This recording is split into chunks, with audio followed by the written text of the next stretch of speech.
अक्सर अपने कार्य को लेकर सोशल मीडिया पर छाए रहने वाले आईएएस अधिकारी दीपक रावत ने न्यूज वन इंडिया से एक्सक्लूसिव बातचीत की है।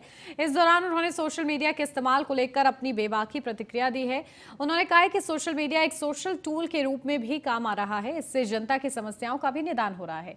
दीपक रावत ने कहा है कि वह मुख्यमंत्री पुष्कर सिंह धामी के सरलीकरण, समाधान और निस्तारण के मंत्र पर काम कर रहे हैं। दीपक रावत ने कुमाऊं मंडल में भविष्य में प्रस्तावित बड़ी योजना पर भी विस्तार से जानकारी दी। इस वक्त हमारे साथ उत्तराखंड के एक ऐसे आईएएस हैं जो सोशल मीडिया में बहुत सुर्खियों में रहते हैं, या यूं कहें सोशल मीडिया में ये एक इन्फ्लुएंसर की तरह भी हैं और लोग इनको देश ही नहीं विदेशों तक सुनते हैं और समझते हैं और इनको फॉलो भी करते हैं। हमारे साथ इस वक्त आईएएस दीपक रावत जी हैं। इनसे बातचीत करेंगे कुमाऊं के कुछ विषयों को लेकर। पहले सोशल मीडिया की। सर, सोशल मीडिया में उत्तराखंड में शायद ही कोई ब्यूरोक्रेट इतना फेमस है जितना आप, इसकी वजह क्या है? देखिए सुदीप जी, सोशल मीडिया के वैसे तो इसके बहुत से काम है, आमतौर पे लोग एक दूसरे जुड़ने के लिए इसे यूज़ करते हैं। लेकिन इसको मैं एज अ पब्लिक ग्रीवांस का एक टूल देखता हूँ और इस रूप में देखता हूँ कि इसमें पब्लिक ग्रीवांसेस हल हो सकते हैं और होते भी हैं इससे। दूसरा, इसका ये भी फ़ायदा है कि कम्युनिकेशन का जो एक ज़रिया जो एक प्रशासक के पास होना चाहिए, जो कम्युनिकेट दूर तक होना चाहिए, उसका भी ये बहुत अहम टूल है। एक ट्रांसपेरेंट टूल भी है क्योंकि आप जो करते हैं वो पब्लिक डोमेन में रहता है, ट्रांसपेरेंसी रहती है और एक तरह की इसमें जवाबदेही भी तय होती है। तो मैं इसको बिल्कुल इस रूप में देखता हूँ। कई अफसर परेशान भी रहते हैं कि दीपक रावत जी तो सोशल मीडिया के हीरो हैं। नहीं, ये तो खैर किसी की भी कोई भी निजी राय हो सकती है और होनी भी चाहिए। लेकिन जहाँ तक मैं इसको पर्सनली देखता हूँ, जैसे फेसबुक का अकाउंट मैं अपना ऑपरेट करता हूँ, ट्विटर ऑपरेट करता हूँ, मेरे पास बहुत से जनता से जुड़े हुए प्रॉब्लम्स इसमें आती हैं जिनको मैं सॉल्व भी करता हूँ। और मेरी कोशिश रहती है कि जैसे माननीय मुख्यमंत्री जी के भी निर्देश हैं कि आप लोग पेंडेंसी कम से कम करिए, सेकेंडली समाधान करिए और समाधान के बाद ये भी देखिए कि जो समाधान हो रहा है उस व्यक्ति को संतुष्टि है या नहीं। सभी डीएम्स को भी इसी के इंस्ट्रक्शंस हैं। इनफैक्ट सभी के जो अकाउंट्स हैं वो भी इसलिए बनाए गए हैं कि पब्लिक ग्रीवांसेस आप तक जल्दी पहुंचे। सर, कुमाऊं में कई बड़े प्रोजेक्ट्स आ रहे हैं, चाहे बनबसा के पास नई सड़क का प्रोजेक्ट हो और पहाड़ों में भी अब ड्रेनेज की बात हो रही है।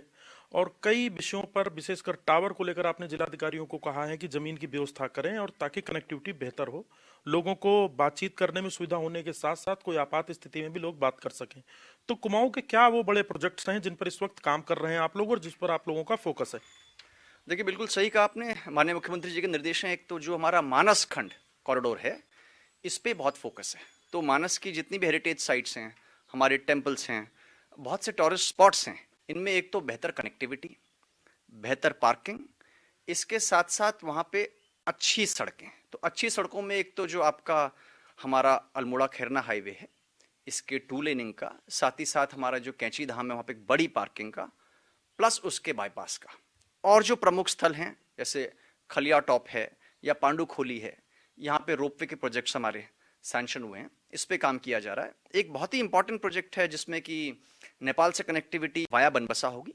इसमें भारत सरकार की ओर से इसमें एनएचएआई इसमें लीड ले रही है और ये भी अंतिम चरणों में ये काम हो रहा है। जल जीवन मिशन के जो प्रोजेक्ट्स हैं इनकी प्रोग्रेस बहुत अच्छी है। कई गाँव में जाके मैंने खुद देखा है और पानी यहाँ पे लोगों को मिला है, सस्ते कनेक्शंस मिले हैं। टावर्स का जो आपने कहा वो इसलिए इंपॉर्टेंट है कि एक तो जो हमारी ट्रैक्स हैं प्लस हमारे बहुत से विलेजेस हैं ये अनकनेक्टेड हैं। इसमें बीएसएनएल की ओर से जो टावर्स लगने, जिसमें 500 दिन का डेडलाइन तय की गई है, इसमें जो लैंड के रिक्वायरमेंट्स थे सभी जिलों से ये हमने क्लियर करवा दिए हैं और अब बीएसएनएल की ओर से इसमें टावर लगाने की कार्रवाई चल रही है। सर, पहाड़ों में भी अब ड्रेनेज की आवश्यकता महसूस हो रही है। जोशीमठ को देखते हुए हमारे कुमाऊं के कई पुराने शहर हैं, पुराने शहरों को छोड़ दें, औद्योगिक क्षेत्र से जो महत्वपूर्ण है रुद्रपुर, वहीं हमें यहाँ कोई व्यवस्था नहीं दिखती। अल्मोड़ा तक ये शिकायतें हैं, नैनीताल में भी ये शिकायत है। तो आने वाले समय में कितना बड़ा चैलेंज होगा ड्रेनेज का? दूसरा, क्योंकि आबादी यदि बढ़ रही है तो पहाड़ों में भी कुछ स्थानों पर इसका मूवमेंट बढ़ा है, ये कितना बड़ा सर चैलेंज है? ये आपने बिल्कुल सही बात कही है क्योंकि जहाँ जहाँ पे ब्रिटिश रहे वहाँ पे तो इनफैक्ट निकासी के साधन थे। जैसे नैनीताल में ही 70 से ऊपर नाले हैं जो आज भी हम यूज़ कर रहे हैं। अल्मोड़ा में भी ये हुआ था लेकिन छोटे लेवल पे हुआ था।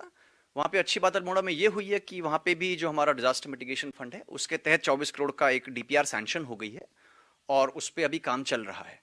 इसमें सभी डीएम से इनफैक्ट मैंने कहा है, पिथौरागढ़ में भी होना चाहिए, टनकपुर में भी होना चाहिए, चंपावत में भी होना चाहिए, क्योंकि तेजी से आबादी बढ़ रही है, तेजी से डेवलपमेंट हो रहा है, ड्रेनेज आवश्यक है। तो सभी जगह इसमें डीपीआरस बन रही हैं। हल्द्वानी के केस में क्योंकि यहाँ भी जल भराव की शिकायत आती है, तो यहाँ पे जो हमारा अर्बन इंफ्रास्ट्रक्चर का एक स्पेशल प्रोजेक्ट है, लगभग 2000 करोड़ के आसपास का है, उसमें ड्रेनेज का एक बड़ा कंपोनेंट है। उसको इसमें इरिगेशन की ओर से इसकी डीपीआर बना ली गई है और सभी शहरों में इनफैक्ट ये काम हो जाएगा और आने वाले समय में मैं समझता हूँ कि अच्छी जल की निकासी देखने को मिलेगी और जो भूस्खलन के भी कुछ साइड इफेक्ट्स होते हैं इस वजह से, उससे भी निजात मिलेगी। सर, टूरिज्म के लिहाज से कुमाऊं बहुत महत्वपूर्ण स्थान है। लोग नैनीताल आते हैं, अल्मोड़ा जाते हैं, पिथौरागढ़ मुनस्यारी जाते हैं, बाबा कैंची धाम जाते हैं। यहाँ आने वाला सीजन जो पर्यटन सीजन होगा, इसके लिए आप लोगों की क्या तैयारी है? दूसरा, सबसे बड़ी समस्या पार्किंग की और ट्रैफिक जाम जैसी समस्या जिससे लोग परेशान रहते हैं, इसके लिए क्या अभी से आप लोग कुछ प्लान कर रहे हैं? बिल्कुल आपने सही कहा। इनफैक्ट और जगहों पे तो इतना नहीं, लेकिन नैनीताल में बहुत ही प्रमुख समस्या हमारी पार्किंग की लेके आती है। इसमें लेके अच्छा काम हुआ है पिछले 1-2 सालों में। एक तो बड़ी हमारी जो पार्किंग बन रही है, जो कचहरी पे बन रही है, वो हम लोग सीजन से पहले तैयार कर देंगे। इसके अलावा चार खेत पे एक नई पार्किंग केएमबीएन ने बनाई है, वो तैयार हो चुकी है। कुछ आपकी टनल पार्किंग्स का प्रपोजल है, इसमें डीपीआरस बन चुकी हैं, इसमें भी जल्दी काम शुरू होगा। लेकिन ये तो भी नाकाफी होगा। हमें नैनीताल के लिए तो विशेषकर एक ऐसी पार्किंग की आवश्यकता है जो शहर से 15-16 किलोमीटर दूर हो और उसके बाद शटल सेवाएं हों।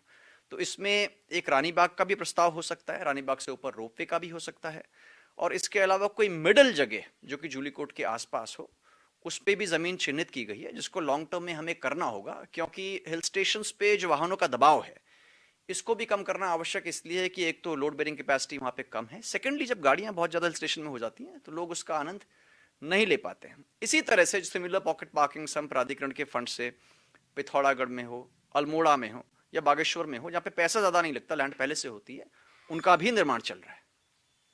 तो ये थे कुमाऊं के कमिश्नर दीपक रावत, जो यंग और डायनेमिक आईएएस अफसर हैं। इन्होंने साफ तौर पर कहा है कि जोशीमठ की घटना के बाद पहाड़ों में भी ड्रेनेज सिस्टम की जरूरत है और जिलाधिकारियों को इस बाबत प्लान तैयार करने के निर्देश दिए गए हैं और कुछ शहरों में इसकी शुरुआत भी बहुत जल्द होने जा रही है, ताकि भविष्य में टूरिज्म से लेकर जो जल भराव की समस्या होती है उसमें व्यवस्था सुधारी जा सके और लोगों को एक बेहतर माहौल दिया जा सके। कैमरा सहयोगी अंजीत के साथ सुदीप जैन, न्यूज़ 1 इंडिया, हल्द्वानी।